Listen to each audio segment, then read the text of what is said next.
This is News 6 Tonight. Good Thursday evening, everyone. Welcome to News 6 Tonight. This week has flown by. It has gone by so quickly. I can't believe we're already almost to the weekend. But I'm not even excited to get to the weekend for once in my life because of the forecast. And if you've seen the numbers, the low numbers for the temps and the wind chill, then you wouldn't be excited either. I'm Ginger Gadsden. Yeah, I'm still excited. I don't have a fireplace in my house. Do you have a fireplace? I do. You do? Okay, yeah. You have one of those cool, like, charming old houses with It's the old, fireplace. and my house is 100 years old, so. It is. It's falling apart. Ginger was born in that house. Now we're just going to start making up things. But no, this is an interesting weekend in Florida because there's this big cold issue taking place for us right now. And there has been speculation online that we're going to get snow. Not just online. All the clickbait says we'll definitely get snow. Okay. In this case, it's about a 20% chance, not us necessarily, Orlando proper, but to the west, Tampa, there could be snow, People a little might dusting drive on Tampa just to go Bay. see it, you know? I would do that. That'd be a fun little... Okay, calm down. You're not going to be able to make a snowman or snow angels out of whatever is going to fall. You know, just to take the kid over there. Oh, that would be fun. You raise these Florida kids and they just, No idea. They have no clue what snow is all about. We once poured hot water on our windshields in the Midwest. I did. I actually made that same stupid mistake and I almost cracked my windshield. Ice. Yeah, it caused a complete layer of ice on my windshield.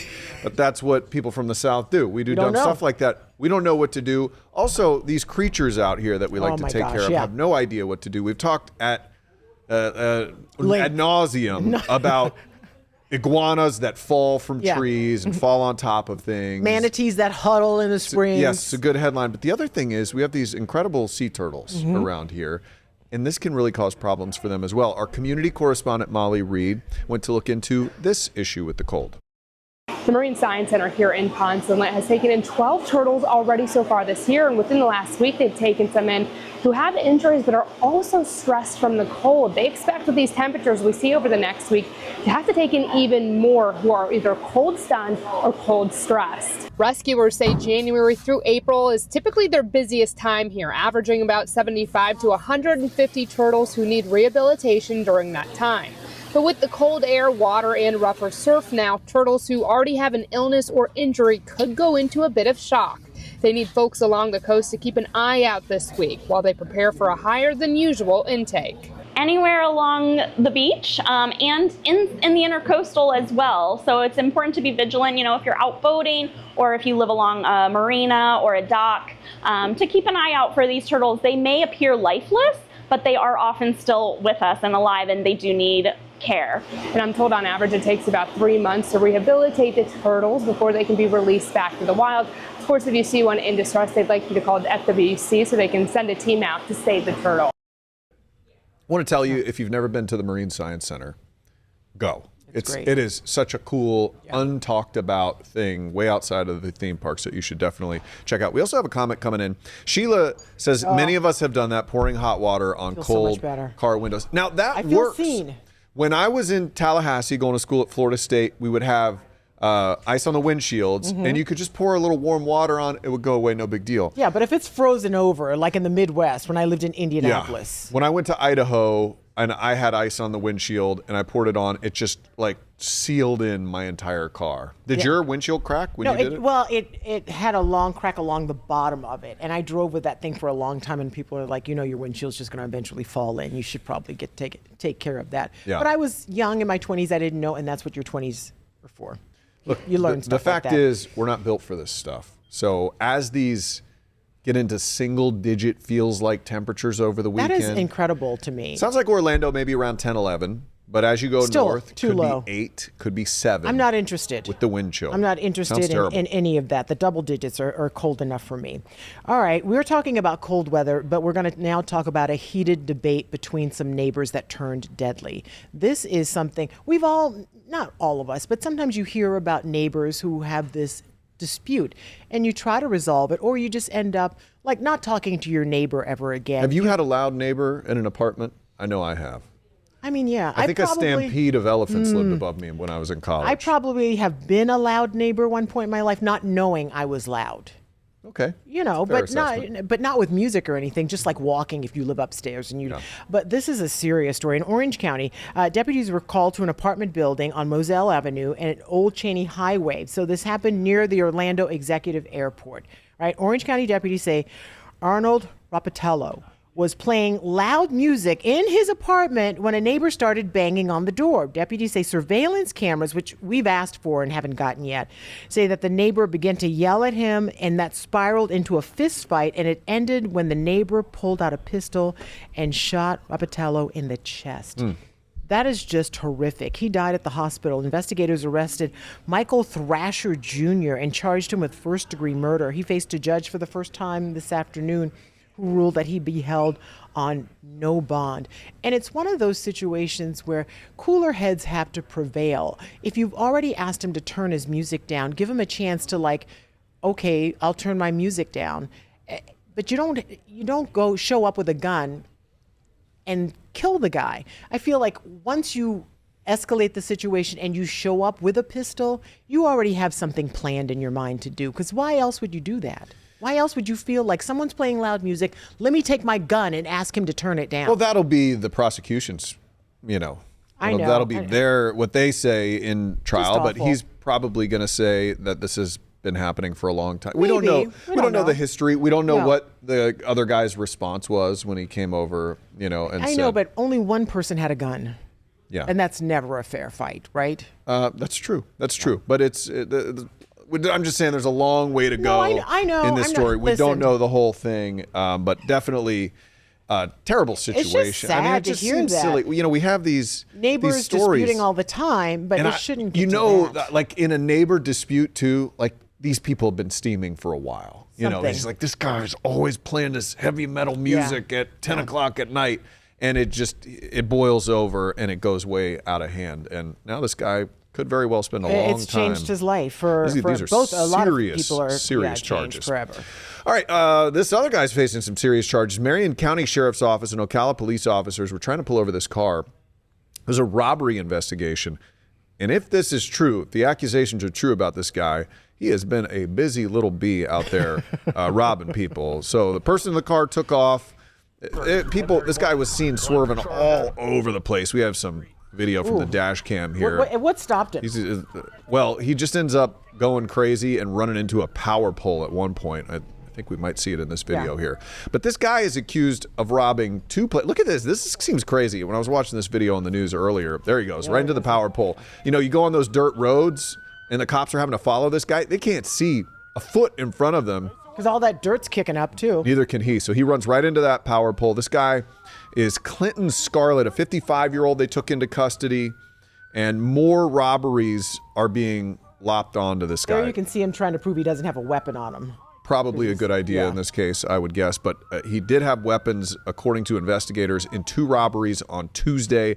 Held up cashiers at Family Dollar and the shoe station on Wednesday. He was accused of another robbery. Scarlett is being charged 3 counts of robbery with a gun. By the way, 4 counts of weapons possession by a convicted felon. Can't have a gun. It seems like every day we have convicted felons. We had one yesterday. With guns on them. And so this guy, he's facing a lot of charges. But man, in a 24-hour period, 3 different armed robberies is what he's accused of. We'll see if they can prove it in court. And the thing is, I'm so glad that it did not turn out worse than it was, because he pulled the gun allegedly on these cashiers, and who knows what could happen if someone, you pull a gun on someone, you don't know how that person's going to react or how you're going to react, and you're the person with the gun. It's just a scary situation. A lot of times those cashiers will have some guns on them too. Sometimes. It's Florida after all.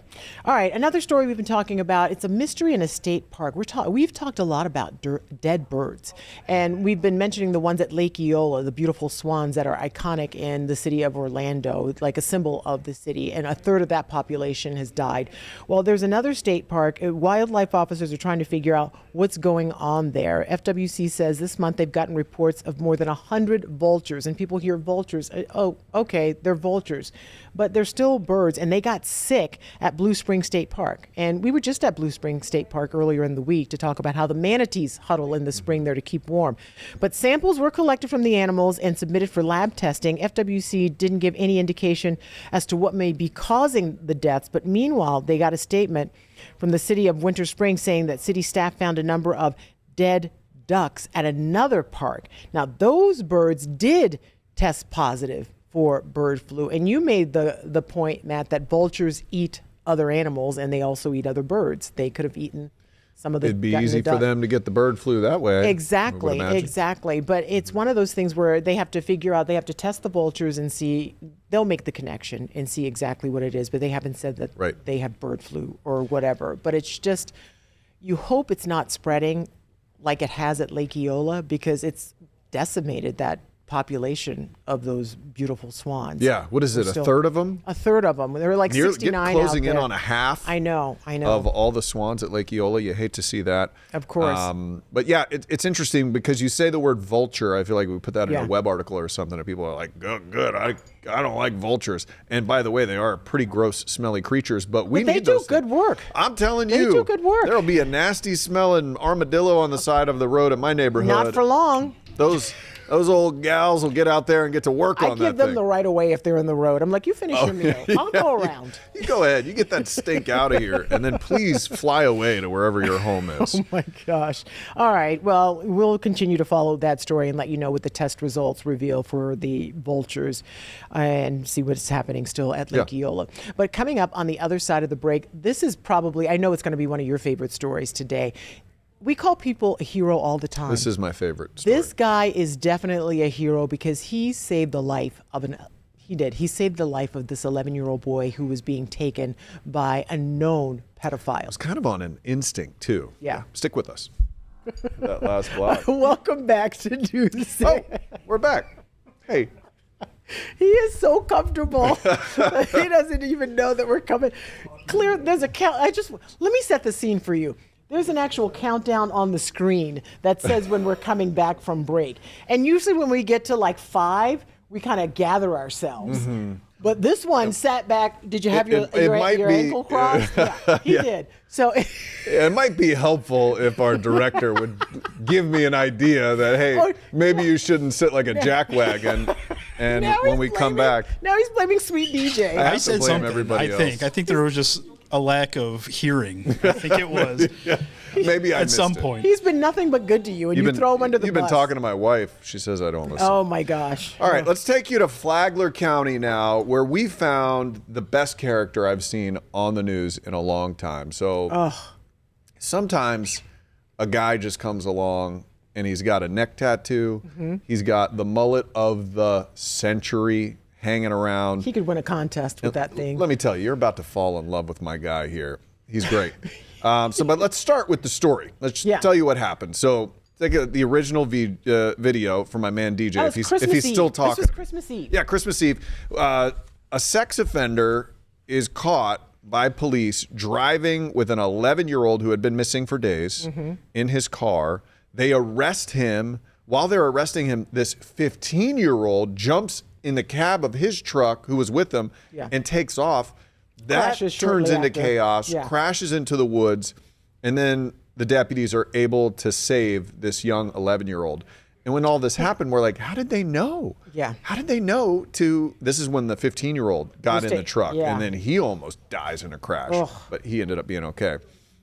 Okay, so they knew because of a 911 call from a guy who knew this neighbor, and he says, basically, this guy's our creepy neighbor. They knew him. And something's going on. You need to pull him over. Here's the 911 call from that day. And how do you know this person? He's our neighborhood child pedophile, and there's 2 missing kids that's run away from out there. You don't have to continue following. Oh, no, I'm following until I see a cop pull his over because he's got 2 kids in his car. Because if a cop don't pull him over, I'm going to pull him over, and it ain't going to be pretty. Oh my gosh. Okay, so if you thought you loved this guy already, And because I do. he's like, yeah, I'll just pull him over myself, but it's not going to be good. And it probably wouldn't. It was good that he let authorities come in and do their thing. And so they did. He followed him. The deputies pulled him over. They got him, and they saved this 11-year-old who was tied up and who reported to deputies. He said, this guy was going to kill me. Like, his plan He had was been riding around to kill on the me. floorboard covered by a blanket, by Yes. the way, and said that the guy took him to some kind of camp and had drugged him. This is an 11-year-old telling this story. Had him and we all tied still up. don't know if there was talk that the 15-year-old helped this 60-year-old man lure the 11-year-old. Because why would an 11-year-old go anywhere near this guy? Yeah, and this guy was known to like fix kids' ATVs and Yeah, stuff in the in the woods. Yeah, community. yeah, yeah. And so there's a whole weird side story to this. But today, the guy who filed that 911 call and got this kid saved, basically, Yeah. was in a ceremony, and they were honoring this guy. So let's listen to a piece of that. Cody Clark's actions are in keeping with the highest traditions of law enforcement, and he's being presented with a life-saving award. I mean, Cody. good work. Good job. work. And this is somebody, we have some sound bites that you should check out. We'll probably have them on the 10, 11 o'clock news, or check them out on clickorlando.com. So our reporters, our community correspondent is talking to him, and they ask him, he was out fishing that day. Yeah. When he saw his neighbor drive past where the neighbor would go back to his house. It creeped him out. And they asked, well, how did you do fishing that day? He's like, I didn't catch any fish, but I did catch one pedophile that day. Okay, Cody is a classic example of why you should not judge a book by its cover. Exactly. Because Yes. you look at Cody, you're like, oh boy, I know his type. No, you don't. Tattoos, mullets. No, you don't. You know You'll nothing judge about him that man. when you see him. Of course. Not anymore. I mean, he is my favorite guy today because he really did save that 11-year-old boy, and he was determined. The part where he said, oh no, I'm going to keep following him because I don't trust that he's not going to go somewhere and you guys can't find him. Yeah.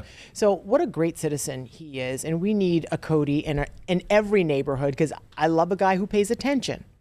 And he's Absolutely. paid attention. And there's some, you know people like this in your neighborhood.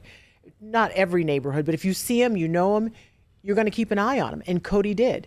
And that 11-year-old boy is safe today and alive, possibly, because of Cody's quick action and thinking. Here's Sheila. She says, see something, say something, wins again. Thank you for choosing to be an involved neighbor. Absolutely. Love that. So big round of applause for Cody. We appreciate you. Thank you, Cody. And good luck in all your endeavors. I'd love to have a neighbor like Cody. For sure. All right, we're going to take a quick break. When we come back, we're feeling a little froggy tonight.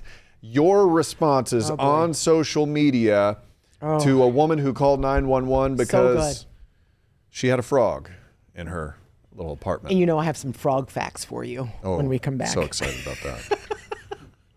All right, what's the appropriate response if you come across a frog under your couch? Because everyone's talking about what one woman did when this happened to her. This is the post on the News 6 Facebook page. It says a woman called 911 for help to get the frog out of her house, saying she was deathly afraid. And the comment section on this one is about as wild as you'd expect. Bryce starts off with a banger. He says, this is totally funny. Okay, take me into custody. Mo says, oh boy, don't respond to those calls. My wife will call you every day from now on to get lizards out of the house. Jordan says, as someone with a large frog phobia, I get it. Bernade says, that would be me, but wasn't me who called. I absolutely hate frogs. Nadine says, I remember when I first moved to Florida from New York. I was seconds away from calling 911 because a lizard beat me to the shower. BG says, she should have kissed it. Maybe it would turn into a prince. How about Christopher Heath, who some of us around here may know, with this absolute gem of a GIF. Or is it a GIF? I don't think anyone knows. And then there were just a lot of people calling out their friends saying, was this you? So deputies did respond. They got the frogs out of the house. You can read more about that at clickorlando.com. The QR code is going to take you right to our Facebook post where you can join the comments or just read them because they're a lot of fun. But I want to know, what's the craziest thing you found in your home? Because I've only lived in Florida for a few months now, and I've already heard some horror stories. Yeah, so... Welcome to Florida, buddy. It's only a matter of time. There's some truth to these lizards because I didn't realize there's a thing. Because I'm also from New York. So Nadine spoke to me there because I moved down here, moved to the apartment complex, and there's just lizards running around everywhere. This is just a normal thing. Is that not a thing where you're... No, there's no lizards. What's running around in Buffalo? In Buffalo, the craziest thing we get is like And like little potato bugs that are like that big. Potato bugs? Yeah. Is that what they're called? Sounds delicious. We don't get anything that's like bigger than. So when you get down here and there's just full-grown lizards running around. Okay. It's a whole new. Wait till There's you a go lot south. more than that running around. But I'm telling you, I found a frog once in my toilet. And it was during the rainy season, and I don't even know how long it had been there, but it was fat. And it was, oh my God. I didn't use that bathroom again for like weeks because How'd you get the frog out? My husband got him out. Okay. I didn't call 911 or anything, but it was gone. Did you make a noise when you saw it? Probably, but none that I'm willing to share. When my wife and I got married, we stayed in this house. It was in Port St. Lucie, a little south of our viewing area here, and it was infested with these spiders that moved like they were in a horror movie. I don't know what they're called to this day, but we would sit in. We had no money, so we were just sitting in our bed at night, laying there, watching these like spiders? this horror film crawl across. Wow, that's really cheap entertainment. It was That's terrible. terrifying. We had to get out of there. The thing, I do not like frogs, but growing up, when you're a kid, you're not afraid of anything. And I'm from the country. I'm from Johns Island, South Carolina, right? We had after it rained, your ditch would collect water, and we'd go and we would take a mason jar, scoop up some water, and get little tadpoles, and then we'd put it in the window. And before you go to school every morning, you check, does it have a leg? And a little leg would pop out, and you'd come home from, you know what I'm talking about. It's kids have no ideas that's how frogs TV start. had come along when I was a kid, so we didn't